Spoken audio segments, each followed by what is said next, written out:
to do so, we organize a host of programs and activities during the calendar year.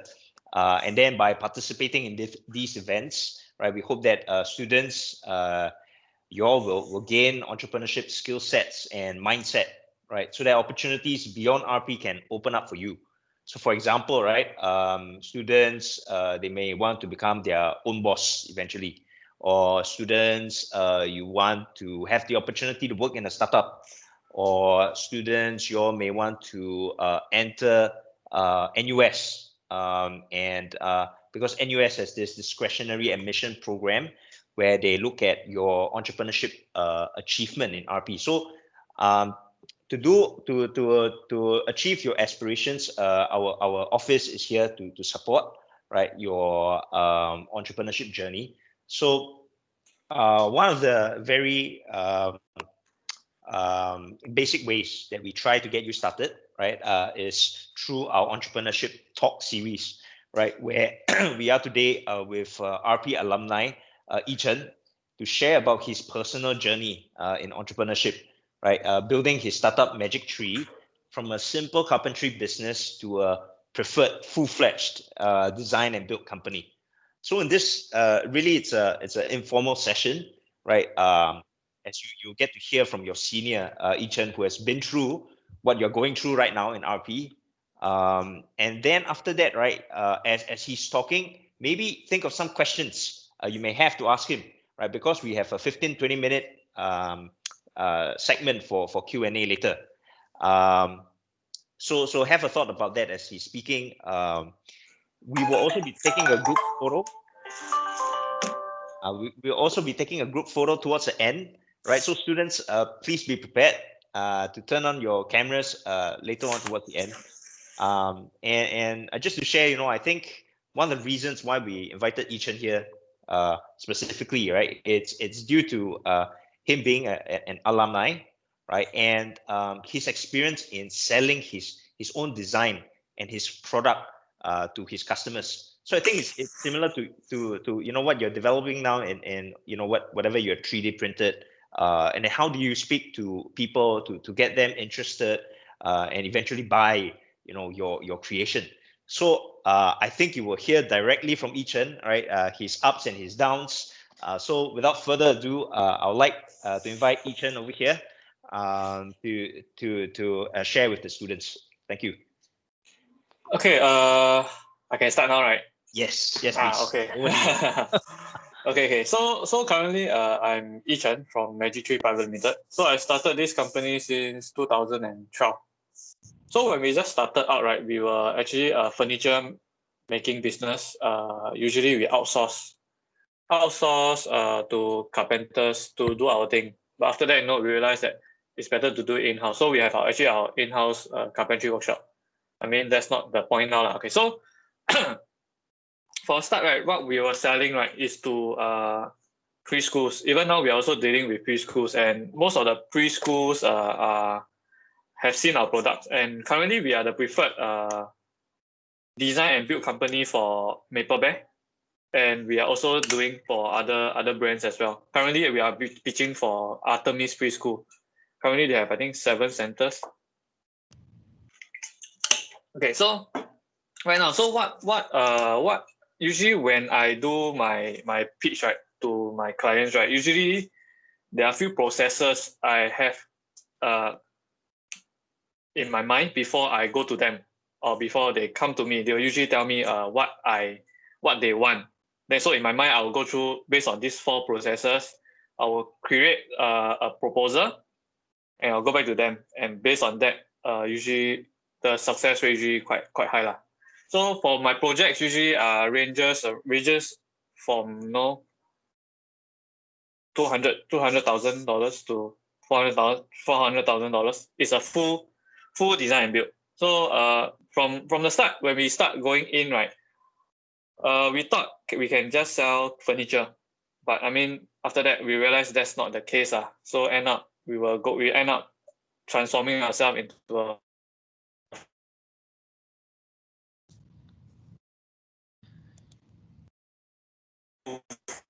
a design where we for them.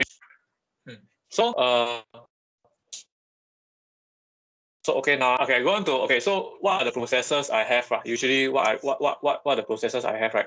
When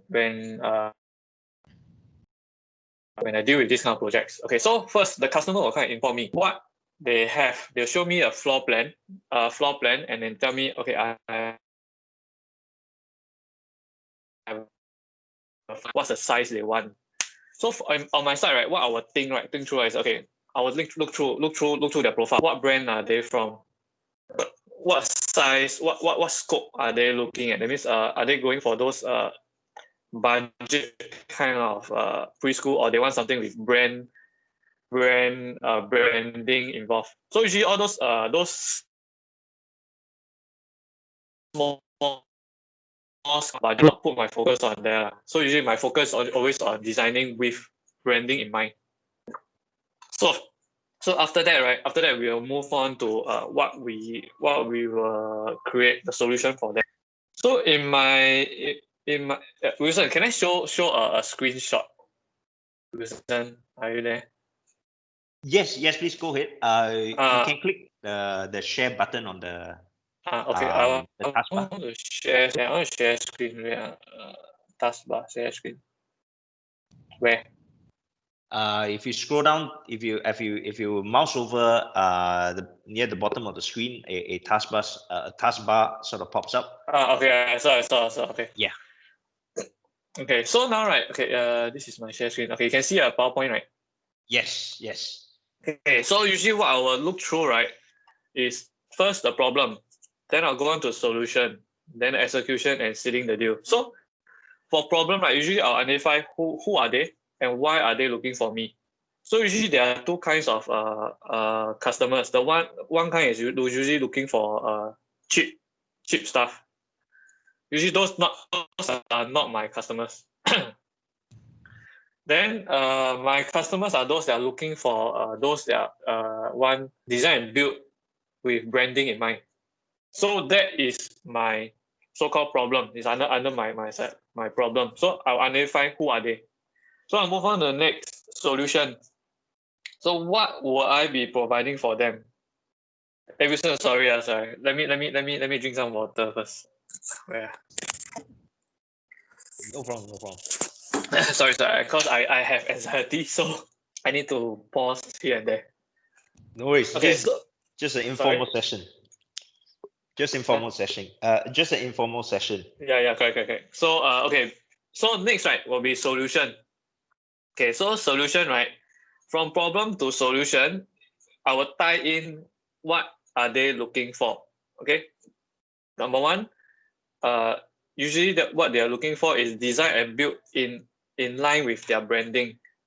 So from this, right, we can understand why my company will stand out and why not other designers. So because we are doing what's it called, preschool design and build, right? We have the knowledge on how to plan classroom, how to design and build furniture, and how to what's it called, incorporate their branding into the furniture as well. As well. So let me look for a few photos, and I show you. So the photos wise, you can see what I mean by design and build based on your preschools. Okay. So this is, you can see this render. Okay, so this is for Maple Bear, one of the school. So what they are looking out for usually is based on their branding. Wooden, red, white, and their bear. Cause Canadian, so Canadian preschool is more of cottage style.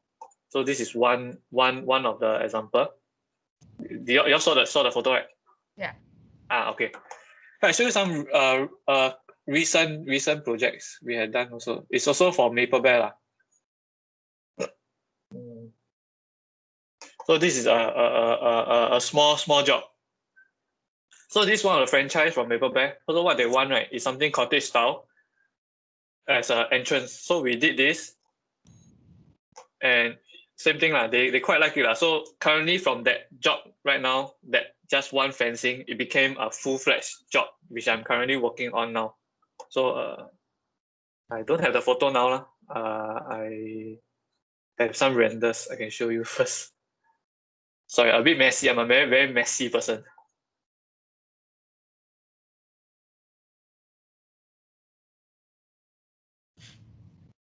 So this is the, okay, you all can see this photo?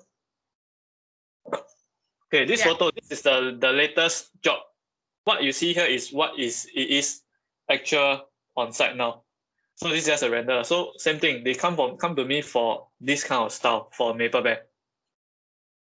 So there are other brands, they also come to me for other branding as well. And yeah, so back to my slides. Huh?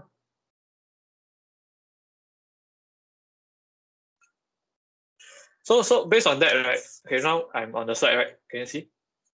Yeah. Okay, so problem, solution. So why the solution is what they are looking for from me.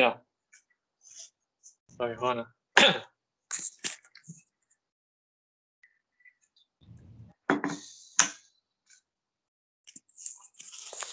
So solution wise, right? So this is what we know what we can provide and what they want to know. This has to be a match.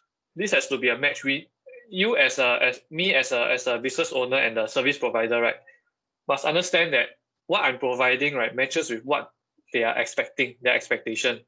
So from the problem, we go on to the solution. And solution, this part is very important. So usually when we pitch and stuff, right, we must already know what they're looking out for, and what we provide is what they're looking out for. Not like cheap price and stuff. No, not giving the lowest quote and stuff. It has to be what they are looking out for. So from there, we go on to the next part, execution of creating the pitch.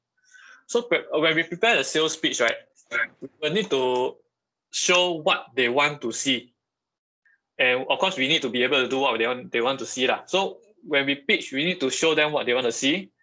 And from there, it will more or less swing them over to be on our side before they even talk about pricing. Let me show you a pitch, a proper pitch I have prepared previously for another school.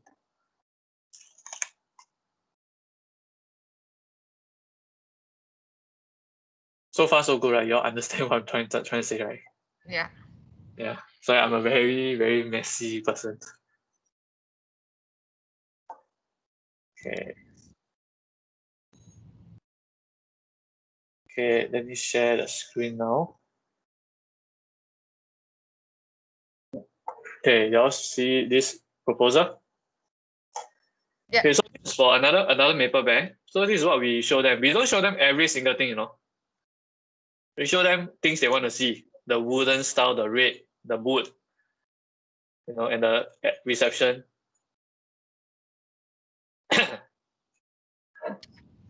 So these are actually the things that they want to see only. And this is even before I show the pricing to them. If you realize these two pictures are actually quite empty. This is actually supposed to for them to put the classroom. They don't even want to see how they want to do the classroom. They want to see the outlook.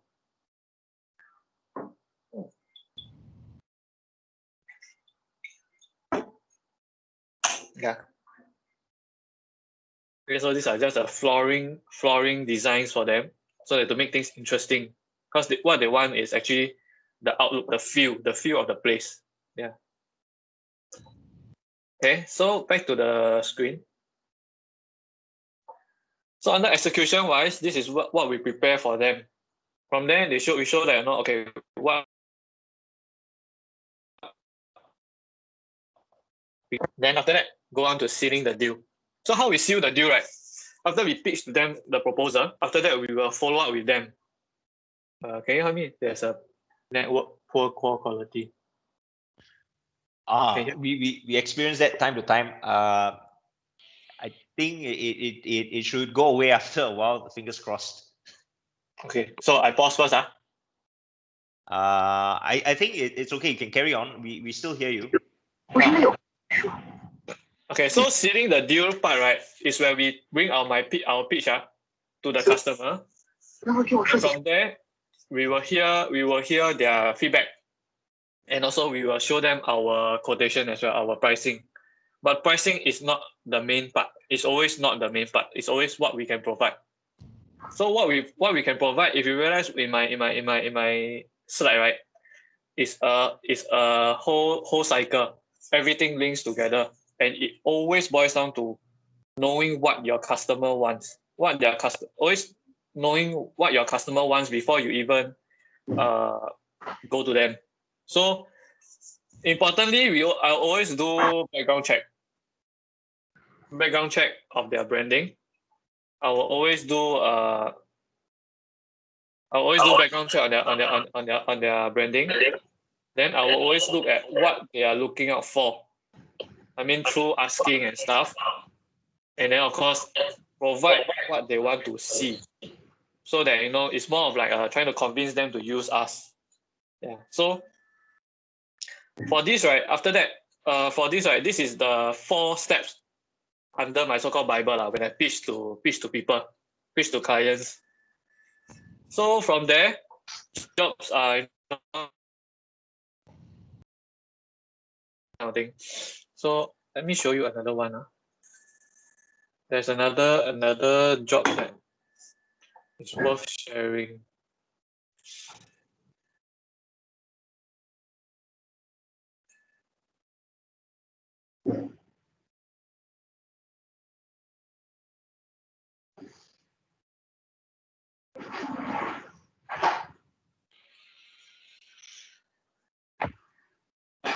Okay, this is one job that we did for, can you see a Maple Bear Furama Hotel? Yeah. Okay, so this is one of the biggest job that we have done with a big client. So Maple Bear and Furama Hotel, right, the Furama at the Havelock Road. So Maple Bear and Furama, right, actually partnered together and opened a center at that location there and there itself. This is done in 2015. So this is what we do. So first thing, right, if you realize my proposal to them, right, it's not so much on looks already, it's on layout. This is because the whole layout itself, right, the whole original bear unit itself, right, is circle in shape. And most of the other designers they have engaged, right, they do not know how to plan out classroom based on that. So this is our advantage. So this is where we come in. So from here, we did the layout for them, and they're quite happy with the layout. Even the space planning and stuff is all to their expectation. Yeah. So I mean, all these are not important. Yeah. So these are just, you realize the design are just quite simple, and yet we can get the job to our side.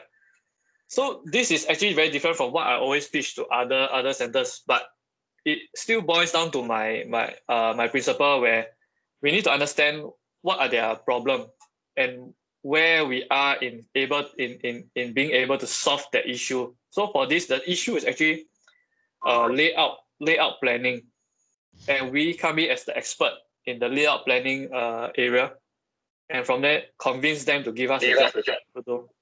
Yeah. Okay, so hey Wilson. Yes. Wilson, Yes. give me 5 minutes. I pick a call. This guy keep calling me. Sure, no problem. Okay, sorry. Okay. So students, I just want to re-emphasize what Yichen shared with us. I think the point that came across very strongly for me was we got to know what our customers want to see in the proposal, right? Even before they, almost even before creating our product, right? Sometimes in our projects, we do what is required for the module, right? But sometimes in business, ultimately you got to make money from the customers. So the customers is the king, and if we have this two-way conversation with the customers early, and we do some research about them, then we are closer, right, to sealing the deal.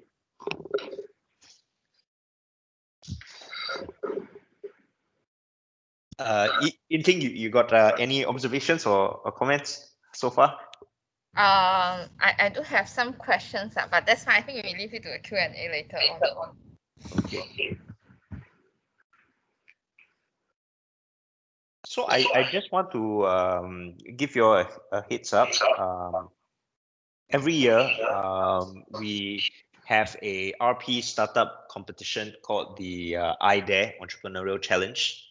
So, so I think in this module, right, where you create your very unique kind of 3D designed, and then if you have a business idea, I hope you look out for our iDare competition, right? And then you can use this to submit your ideas, and you never know, it may be the next big thing.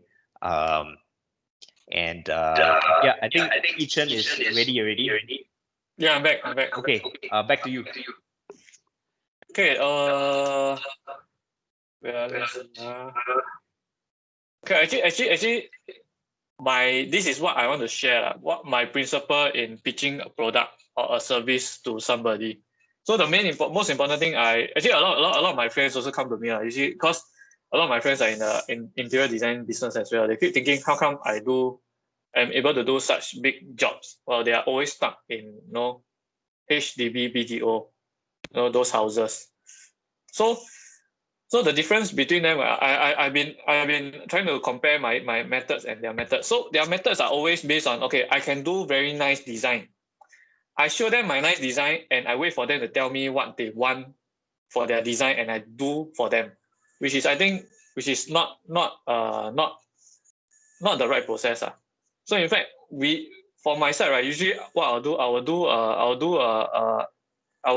do a pre-check before I go in and propose to the customer, even before I meet them first time.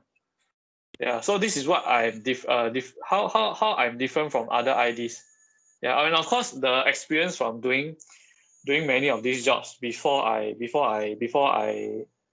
am able to do all these projects also matters. The experience in doing all this.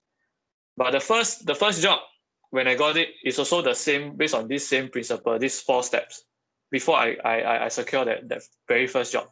Yeah. Yeah, it's Wilson again. Sorry, again. Pick up phone call. Okay, no problem. So students, this is the life of the entrepreneur, right? As your business are growing constantly, the phone ringing is a is a good thing. That means a business is coming. So I was just wanted to give you all a heads up and an introduction to the RP White Startup Competition, right? The iDare. I think I'll be sending some EDMs to Inting as well, so that you can submit your ideas, and then from there, actually, this is RP's version of the Shark Tank, right?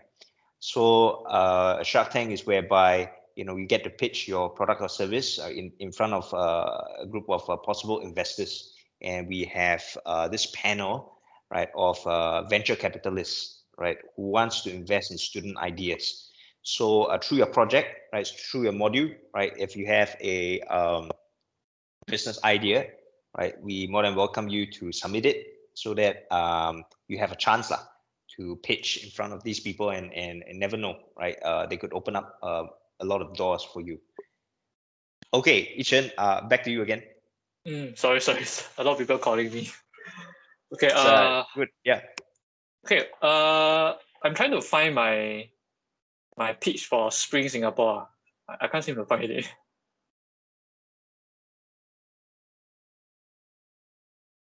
I think that not so important. Most important is these principles I go along for my business pitch to the customers. Yeah. Okay. So what I want to share the most important things I want to share are all this. Maybe if any question, I can take any questions first. Wilson? Okay. Students, please feel free to unmute yourself and just interact with Yichen. I think he's very open. I mean, we are so thankful for him to come down and some of the designs that we've seen quite amazing. So feel free to ask any questions that you have on your mind.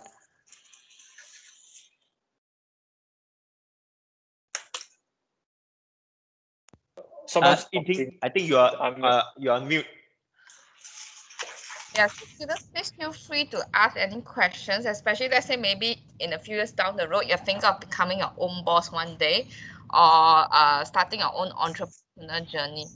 So please feel free to ask Yichen because I think he can share like what are the challenges that he faced as an entrepreneur and also I think as a young boss because I'm sure it's not easy. I have a lot to say if I want to say what are the pros and cons of doing a business. Yeah. Okay, I can share with you my background of my ups and downs. Okay, so maybe this one, maybe people may be interested to know, may also turn people off from doing businesses. Okay, never mind. I'll just share. Okay, so I started the company in 2012. So from 2012, it was a furniture company. Everything was slowly picking up until I did a project in 2014. Okay, that project wasn't my first big project, but the project had a lot of issues up and down. I lost actually around 70,000. Okay, wow. And I almost shut the business, but I didn't shut my business. So I hang on and I went into depression for an entire year. So I was actually on medication. So I don't know whether it will scare you or not, but actually it's not that scary. Actually, looking back, right, actually this whole process made me stronger. Now I'm able to take on 3-4 projects at one go, so no issue, no problem. Okay, but actually I feel that the whole depression phase was actually a learning experience. The depression phase actually made me learn that actually a lot of things are actually don't need to actually can okay. The issue that made me so stressed out and went to depression was actually my relations with my subcontractors, my workers, because when you lose a lot of money, you cannot afford to pay them. It becomes your fault. Okay. But a lot of things can be talked through. You can negotiate with them, pay through, monthly pay through, part payment and stuff, And then from there, it's actually important to have support from other companies, to help you through this period. As long as you open up yourself, right, to tell them that, okay, actually you're going through this tough period, people will be actually willing to help you because when they help you, in future, you will help them back, which is the case now. From 2014, I took entire year to pay off everyone. I took 2 years to pay off everyone. But from there, they still continue to support me through my projects. And from there, we all work through the entire project, even until now. Many projects already, so we all earn together, which is, I think, a win-win situation. Just that maybe the lose situation is maybe for that entire year, I had to go through depression. Yeah. But it's not actually a bad thing. It's actually a learning experience. Nowadays I tell my friends, they are stressed over work, simple work. Employees going through stress at work. The boss have it worse than them. That's what they have to understand. The bosses have it worse than them. Okay, that's something they have to understand. But being a boss also have your own perks. Number one, freedom. You have freedom to do what you want to do. Not freedom as in you can stay at home whole day. Very different. Freedom as in you can do what you want to do. You want to create what you want to create. Instead of you have as an employee, you want to create something, to go through different levels. Go through your manager, then go through your boss. Then ask for approval, then can get things done. No, as a boss, you can get your team. If you are the kind of people that likes to work in a team and be the leader in the team, okay, this is the best career for you. You create your own team. Then after that, you create what you want to create. Get your team to do it together with you. Not do it for you. Do it together with you. Okay, this is what being an entrepreneur means. Not hiring people to do what you want to do. It doesn't work that way. Okay, yeah. So For this past 2012 until now is how many years? 8 years. Okay, these 8 years, right? What I've learned from these 8 years is that when you have a team, right? The team is more important than the boss. Okay, the team makes the whole company run. Okay, the boss give direction to the team. Okay, direction meaning not instruction, direction. Direction and instruction is very different. Direction meaning your whole foresight for the whole maybe next half year, 1 year, for the whole team to understand what you are trying to do in the long term. And then instruction the small projects are instruction. So the boss will usually give the direction. The team will execute everything and bring the whole company along for that long run. So this is what being an entrepreneur means. Yeah. Entrepreneur also doesn't mean being a one-man show. It won't work. One-man show won't work. Entrepreneurship means doing the things, creating the things you want to create with the team you created. This is what I feel it should be. Yeah. So also my team also brought me out of depression. They feel that we can actually work this out at a lower cost, that kind of thing, and then make things look brighter and more easier to swallow. Okay, easier to swallow. Okay, in terms of yeah. So that's what I mean. I mean there are many non-Chinese, right? I mean in Chinese they say 吞得下 okay, it means easier to swallow. Okay, so this is how I go through for my past 8 years, and I feel that it's quite entertaining. The people you meet, the clients you meet, the team you create, and then you see them grow. I mean, I have a lot of changes in my manpower, but that doesn't matter. Now I have 2 young boys, 20-year-old only, learning how to do carpentry, 20-year-old. Very, very surprising, local. Okay, so right now what I'm trying to do now is trying to bring them up, trying to let them learn from the head carpenters. So in future, they can create their own career by themselves, which is also a good thing. But I don't need them to stay with me forever, but when you bring them up, they'll be grateful for you, and in turn, they may help the company. Yeah, it's the same. So I truly believe in not working alone. Working alone will not achieve things. Yeah. Actually, what gave you the courage to start? Because this is not a normal Singaporean road, you see. Is it like your surrounding friends and so on? Or? Okay, so for a start, usually most of the people now, what they want to start usually is something in the tech business easy in, easy out kind. Okay, so for this business, it's actually considered a traditional business. Okay, where you have to worry about logistic, supply chain, everything, even manpower, every single thing is a very tedious business. Even sometimes I have to do it myself. Yeah. So from the start, usually previously I was working at another ID firm. Okay, so then they were handling. Actually, I wasn't an ID student. I'm a media student. They hired me to do photography for their finished product. But then, because I interest for this kind of things, right? So they made me the project manager. So from there, I start to know, okay, actually certain things can be done better. And I tried to bring in a childcare job for him to try. But it didn't turn out so well. So I thought, okay, maybe I can do it better. So I came out and I just jumped into it. Yeah. And I just started. Yeah. So most of the time, I won't encourage people to just jump into it. You have to take calculated risks. Okay, you have to look at what you can do and what you cannot do, and find a team to support you in creating what you want to create. Not just this one easy money. I just jump into and just do. Maybe certain business can. Maybe online Facebook auction. Like very easy . Just get people to just record you, just get some product and just live auction. This one okay. These are small businesses can. But if you're talking about long-term, big, stable with a stable foundation, you better do something. Better have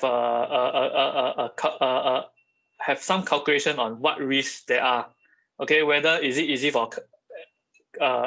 easy for competitors to just jump in and then take away whatever you have done for maybe the past few years. Okay, or Is it a business that you invest a lot, but you know that invest a lot meaning effort, not money. Invest a lot, and you know that it's difficult for people to come in and just say, "Oh, I can do better than him," and then the job goes to them.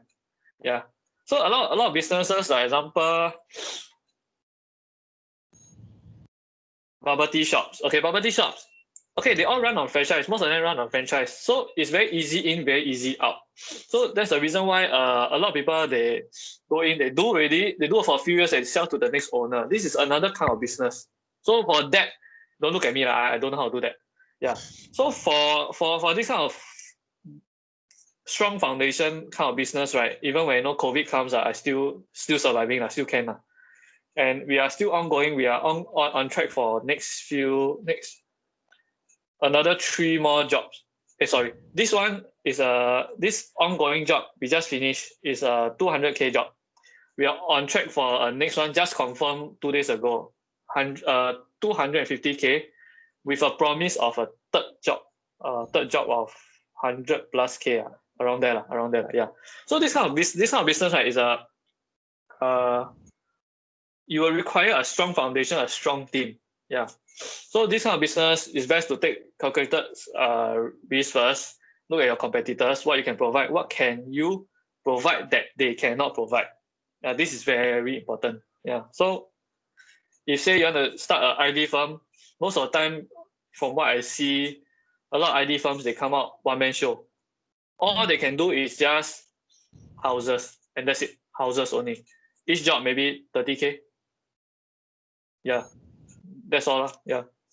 So to do something big, you cannot do it alone. You need a team, and you need to know the capabilities of your team. Very important. If they are not capable in certain areas, best to put them in somewhere they are strong in. Not strong in, not meaning what they have studied. It's more of what their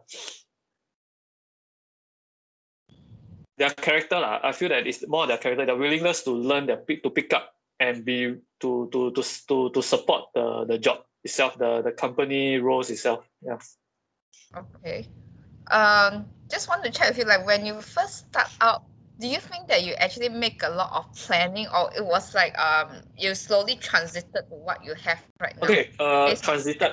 For me, it's transited, but I wouldn't advise people to just jump into it. Okay, so for a start, I thought that okay, from what I see from the market, right, I thought 8 years ago, right, preschools will just buy furnitures only. But since like past 5 years, right, past 6 years, the trend has changed because big companies are buying over smaller brands. So when they buy over, they want to rebrand. Rebrand meaning everything change. So that's where we shift ourselves also. Shift ourselves and then got ourselves in-house manufacturing. Even though we are going to expand our workshop as well.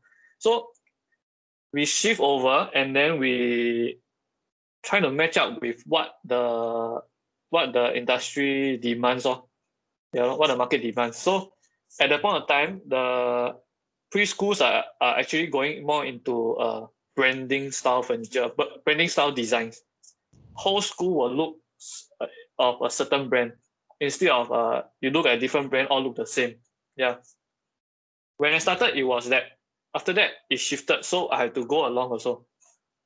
Okay, sure. Because Hi. yeah, you have a question? Go ahead, please. Yeah, hi. Okay, hi. Thanks so much for sharing. Sorry if I missed the intro a little bit. I really appreciate that you share on your depression, because depression is a stigma in Singapore, and I think people like you, can be more open about it, which is very great, because I think it's something that probably a lot of people want to do business, they will have to go through a lot of stress, like what you say. They have to understand. Yeah. So thanks so much for sharing. So the things that three questions. First one, very quickly. What makes you think of doing furniture? Number one, why furniture in Singapore? Number two is what kind of funding did you have throughout? Like, did you borrow from banks or Third one is you're talking about having a trusting team, people to work for you. But how do you actually gauge whether this person is a good employee or not? Okay. Okay, so first question, why furniture? Okay, so this one is more of my company's reasoning. Okay, so why furniture? So initially when I started the company, right, a lot of preschool in Singapore, right, are actually buying their furniture only from one supplier.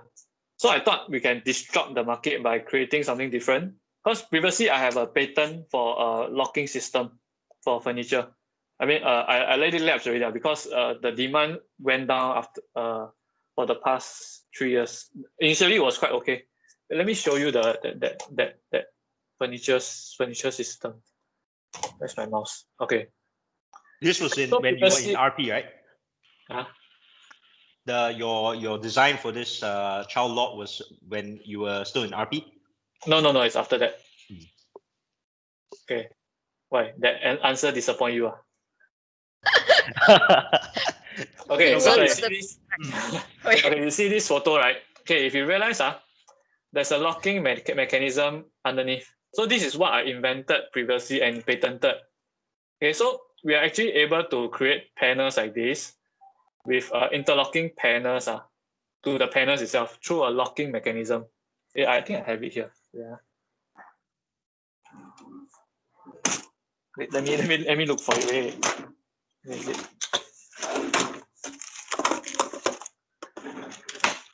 Yeah, so previously I had this thing. So this was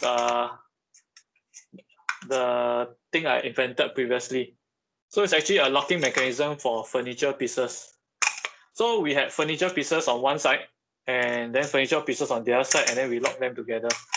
So at that point of time, right, furniture wasn't so special. So I had this, and then we sold quite a lot of this to customers.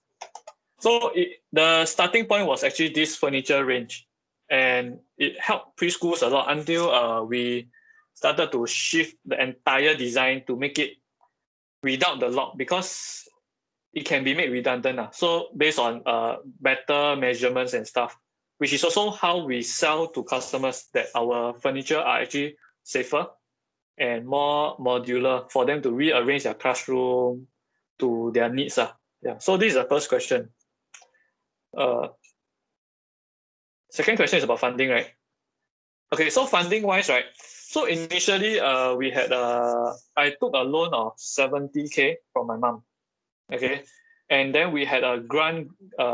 We were awarded a grant of 50,000 from Spring Singapore. So we did a pitch on this system. Yeah, and we got a grant, and then we actually managed to patent this. Yeah. So from there, after that, how do we sustain our businesses? It's not by how my business work, right? The interior design firm work, right? Is that before we start a big job, right? Usually we'll get a deposit, and usually the deposit will be actually enough for material and the first part of labor cost. So we actually don't touch our bank balance unless really needed. Yeah. So from there, it will just continue on roll over. When the job is done, we'll collect the end payment. When the job is confirmed, we'll collect initial payment.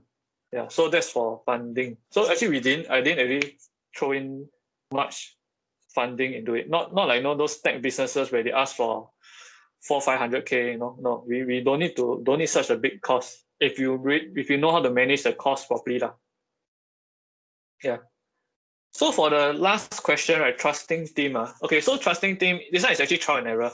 So usually, okay, my company has two separate department. So usually the office staff and the carpentry workshop production staff. So the carpentry workshop production staff, right, usually we'll hire them on a basis of, say, okay, we let you try for 2 weeks first. Okay, 2 weeks. If your attitude is good, your workmanship is good, we will secure you for long term, and then we'll secure them for long term. So this is how I filter out bad carpenters, and stuff. That's for my production team. So for my in office team, right, same thing. Usually we will have a 1 month probation first to see attitude, see quality. I don't really see cert or what lah. Usually what I need to know is whether the person can work or not. work to my kind of level. So usually we work all the way one. And most of the people usually I've seen a lot they cannot work one. So you give them a bit of stress, they start breaking down. So usually I'll give them two choices. Usually you want them whether they want to take a short break meaning maybe a 3-4 day one, come back with their decision on whether to stay on or not. Stay on meaning I will throw them the same amount of stress, whether can they grow from there. Yeah, this is the same as what I'm doing with my two boys now, the two so-called the 20-year-old boys for carpentry. So I told them straight right from the start, okay, they will be bound to have stress. They will be bound to have a period where I will need them to, don't say OT maybe work extra out of what they need to do. Okay, are they willing to do it? They'll say they are willing to do it But it's more of whether through actions are they doing it? Yeah. So from there they actually showed me that they can work. So that's why they're still with me now. So for designer wise, I also been through those really cannot make it one. Like example, there's one in designer I used to hire. Okay. Because usually I'm out of office, right? So she'll take the chance to come in late. Lunchtime, 3-4 hours kind. They just disappear from office, thinking that I don't know. Okay. Yeah. So this kind of thing usually I will let it go for this probation period, but after that I'll just let it go. But I'll let her off. So this is how I build my trusting thing. Have to be trial and error. You cannot be based on what they say, not based on their resume. It's really for my case, I really want trial and error, and I see character. I see attitude. I see their willingness to contribute before they take their pay. Yeah. Of course, I will repay them. Usually here and there, for carpenters, they're very, very happy. Every now and then they take pay, I'll throw maybe an extra 200-300, that kind of thing. Yeah. But I will expect them to contribute first before I give back to them. Yeah. So does that answer your question? Yes, thank you so much. Yeah. Because I'm just thinking, because I think as a young boss, it's not going to be easy to manage staff. Do you agree with this? And how do you actually manage staff, or let's say convince customers? Because I will feel that there's going to be some challenges. Okay. What customers always tell me, wow, you're so young, you can do it or not. Okay. For my current state, it's easy for me to convince because I have the portfolio. Okay, but initially the first few jobs is very difficult, especially if you want to jump into and do for my case, I decided to do the whole center because it's either the whole center or nothing. So what I will do usually, I will tell them, okay, certain things I don't do first, I do partial. I just be frank with them. I'll do partial. Others you outsource, you get other contractors. I will work with them. Okay, so you have to be willing to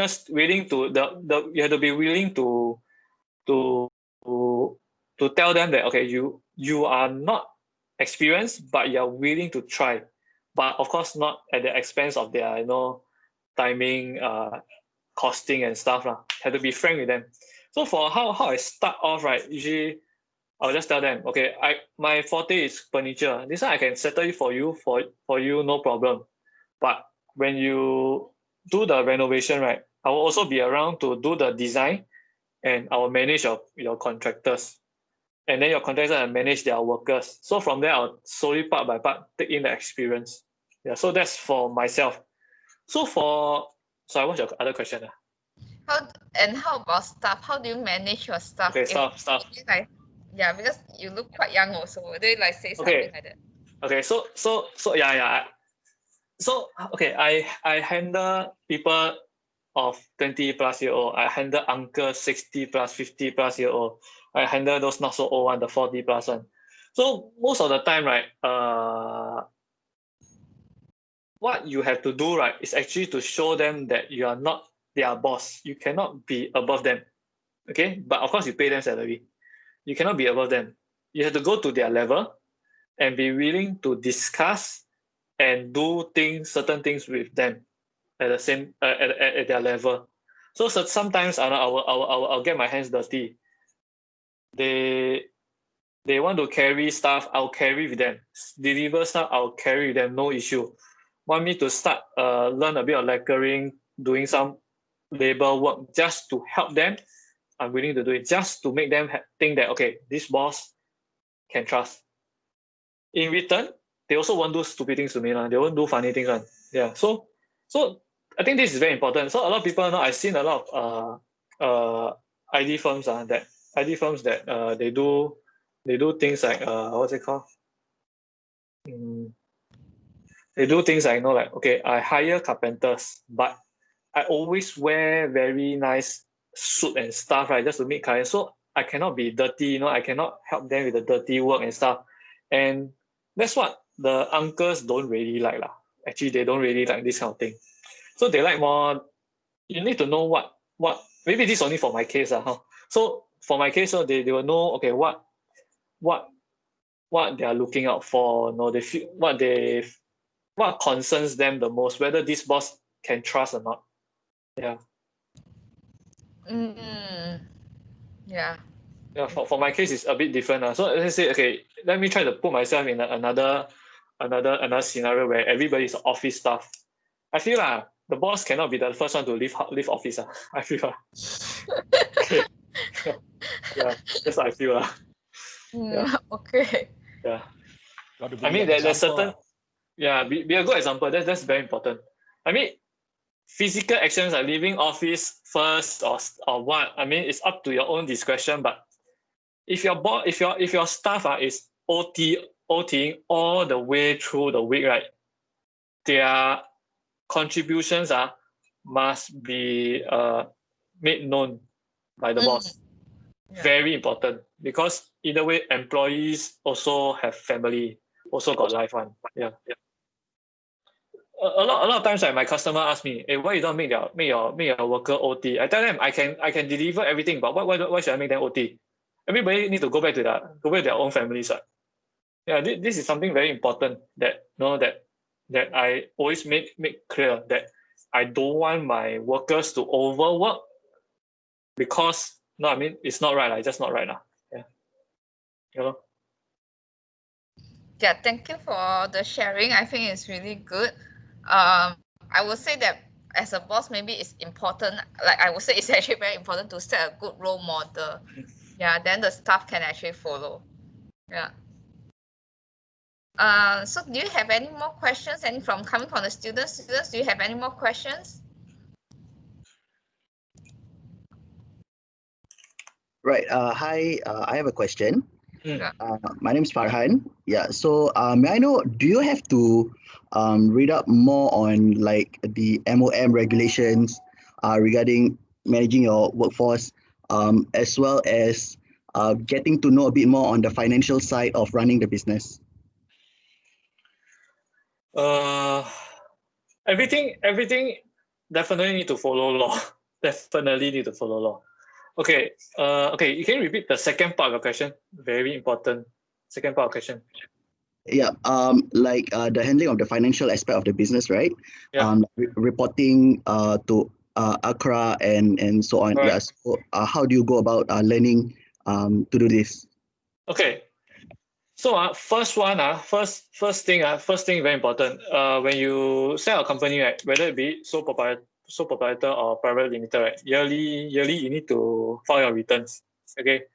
For private limited, right, you will need to engage a corporate secretary, and this corporate secretary is actually an additional cost. Okay. So when you set up a company at private limited and you engage a corporate secretary, right, the corporate secretary usually have some packages, or whether they want to do your accounts or not. But I suggest you get someone to be in your office, whether is it daily or weekly or monthly, to clear your accounts by month.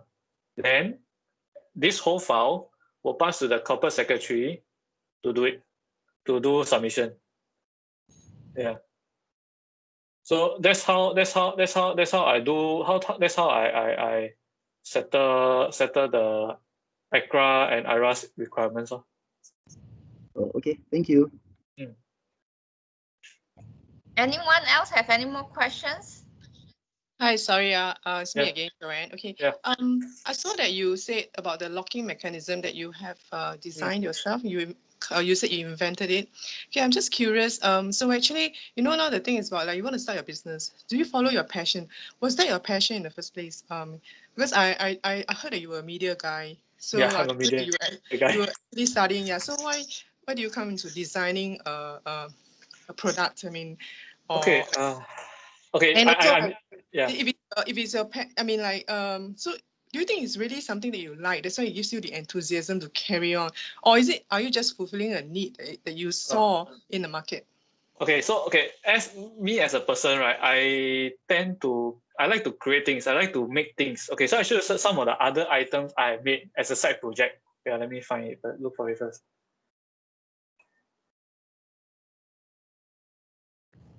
Okay.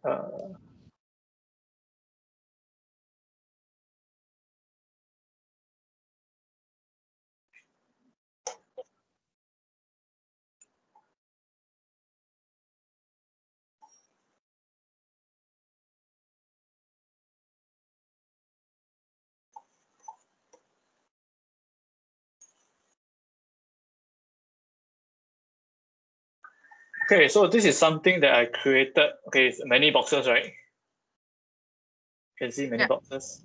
Okay, so this is actually another thing that I created long ago lah. I just like to make things to solve whatever issues that I think not say can be solved, but I feel very irritated that it's not solved. Or rather, you just say I like to solve problem lah. So okay, these are the things that based on what I learned previously. I like to do 3D.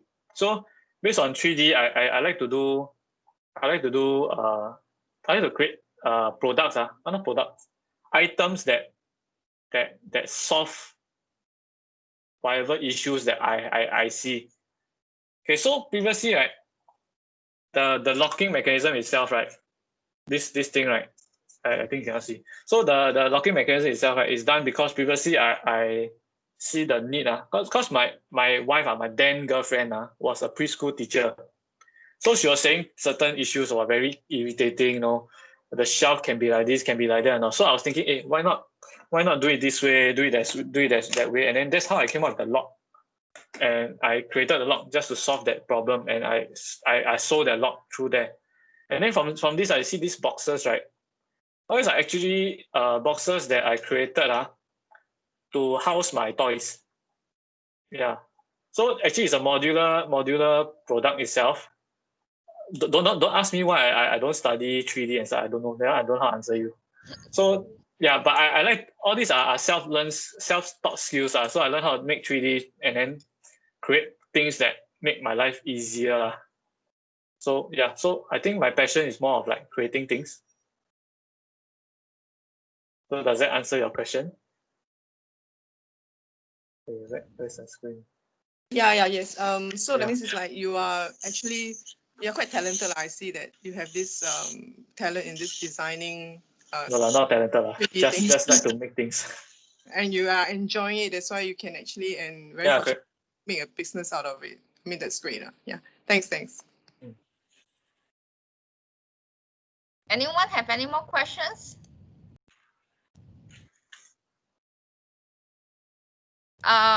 If there's no more questions, Or maybe I can since I think we still have a bit of time left, Yichen, if you don't mind. I think for the students, could you maybe share a bit more about your time in RP? How were you like as a student? Then when you graduate that time, what were the choices in front of you, and how do you eventually thought that okay, this is this who I am. I want to start my own business. I'm an entrepreneur. Okay, so from in RP, okay, tell you some background about RP. I was actually the vice president for the hip hop dance group, and then I was the captain for the school's wakeboard team. I think the team closed down already. So these two are my babies from RP. Okay, so from there, I think I would say that maybe I like to make things happen. So from there, I'll think that okay, maybe I don't like to take instructions from people. No, cannot like that say lah. So cannot say this way lah. So it's more of like, I like to make things happen and I like to work in a team environment. So I like to create I like to form groups to make things work. Yeah. So from RP, I wouldn't say why I choose new media, because when I chose new media, I was only after O level. So you cannot ask me, maybe that was the wrong choice. Yeah. So so from RP, during RP, the most of the things I can remember are actually the teams I led, the hip hop dance group and the wakeboard team. So the takeaways are actually from the whole RP is not really what my diploma gave me lah. It's more of like how to handle a group, a team, how to bring a team up from nothing to something. Yeah. So yeah. Lor. Does that answer your question? Was it clear to you back then that you wanted to be your own boss? You like take part in entrepreneurship related modules or activities, or was it was it sort of something that came up later on? Okay. During poly, yes. During Republic Poly, yes. I told myself, okay, I want to create something. I want to create a team. And then after poly, after my national service, I went on to study. I took an entrepreneurship degree, University of Wales. So I actually went on and learned more about entrepreneurship. But of course, certain things you learn from the book and what you experience in real life may not be the same. But I feel that, yeah, from early on, if you feel that you have strong leadership qualities, you feel that okay, you can work strong in a team, and you want to create things, right? I think the best choice is also entrepreneurship. Yeah. Thanks so much. Mm-hmm. Students, don't be shy, right? We don't get to speak with Yichen every day. So any questions, do shout out. Maybe just now I was hearing that when you were going through your slides, you said, there are a few types of customers. One type of customer only want the cheap stuff. This one I don't want. This not my customer. What can you share? Your reasoning and your thought process behind that.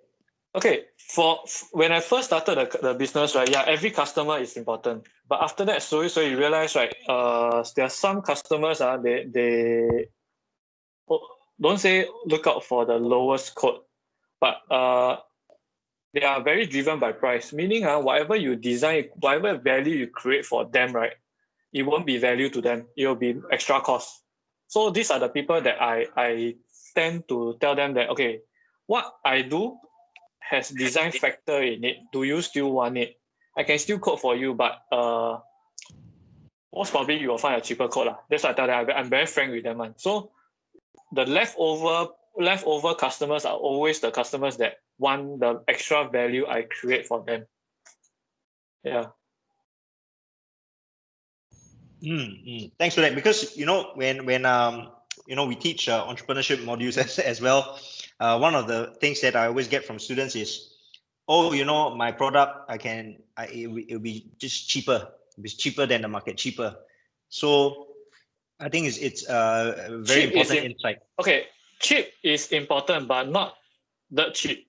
Not okay. There are many costing strategies inside. But if you are going in with a price disruption model, right, to disrupt the market with your pricing, right, it won't last. It won't last. It's only good for market entry. Once you can market entry, people start seeing your product through the low pricing. You have to shift, because the product itself, when you create, right, it has to have a value. If the product doesn't have a value, isn't unique, the service you provide isn't special, in the long run, it cannot sustain.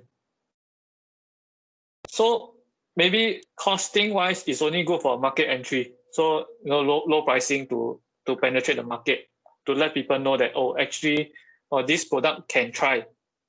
Then once they buy into your product, the most important thing that stays on and sells, right, it has to be the value of your product, not the price. Because if your product has no value, pricing will go lower and lower till past the point of no return where you cannot even cover yourself. Yeah. That's amazing. That's amazing. Thanks for that. Students, how about you guys? Hope to hear more questions from you all.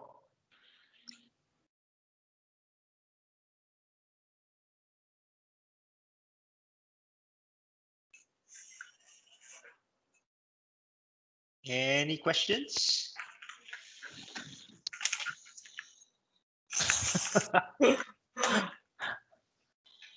Okay, maybe just yeah. Thanks so much, Yichen, for sharing. I think could we share the attendance and sort of do a sort of a wrap up?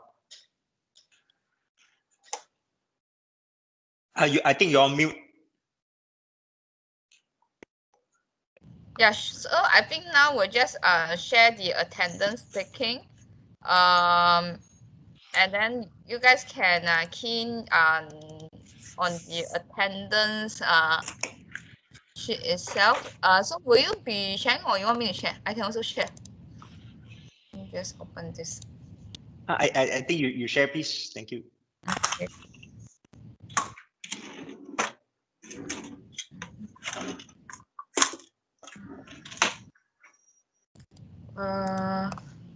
Because I somehow it's not open here. Oh, okay. No worries, Right. let me get it. Yeah. Shall we do as I'm trying to pull out the file? Shall we do like a group photo? For memory's sake.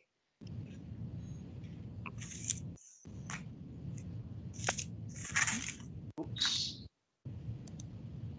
I think it's not this file, right? Yeah, no, not this file. Let me get it. No Yeah. worries. As I'm getting it, shall we do a group photo? Students, can you please turn on your camera so that we can do a group photo?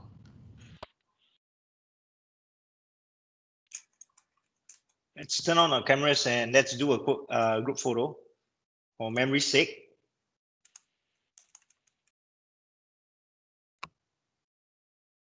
You need to stop sharing. Yes. Oh. You think you can stop sharing the slides? I have to stop sharing. Okay. Yeah. There you go. Awesome. Li Ting, you there, right? Could you help us take a snap? Yeah, sure. Wait a minute. Okay, some more. Students, please on your photos. I think this is something that we can look back in a few years and wow, what's happening there? Okay, some of you are in school. Awesome.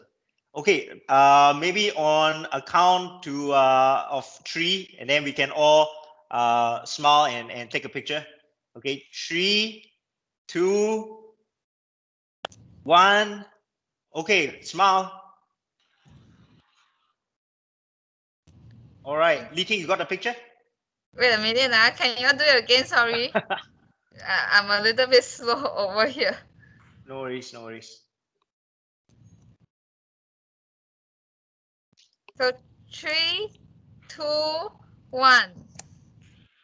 Yeah, done. All right, great. Thank you so much. Okay, Yeah. for the screen, give me a second. Where's for the attendance? There you go.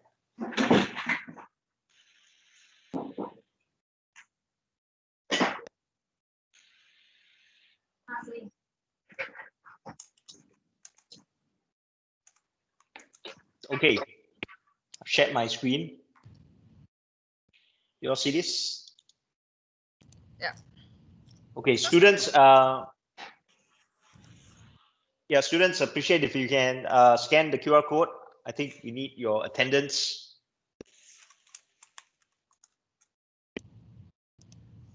But Yichen, thanks so much for joining us today. I think, wow, even I learned a lot. from your experience and your ups and downs and your thought process lah. I think that's really great for students, because we wanted them to get a very real picture, right? Entrepreneurship is not just the the glorious kind of side lah, that sometimes we often only see, but the downs as well, and how a person has to have that kind of mindset, right? Like you mentioned, that management kind of hat, and then that actual how to work with people, right? Your relationship and all that matters with your customers, with your workers, and everyone. So I think that was really good sharing.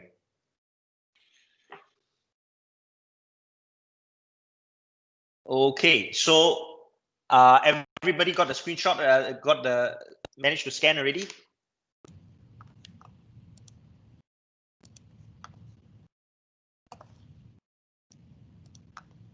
Are you okay? So I think some students are saying that they cannot scan the QR code. I've listed the link there. So please go and fill up and click on the link itself if you cannot scan the QR code. Okay.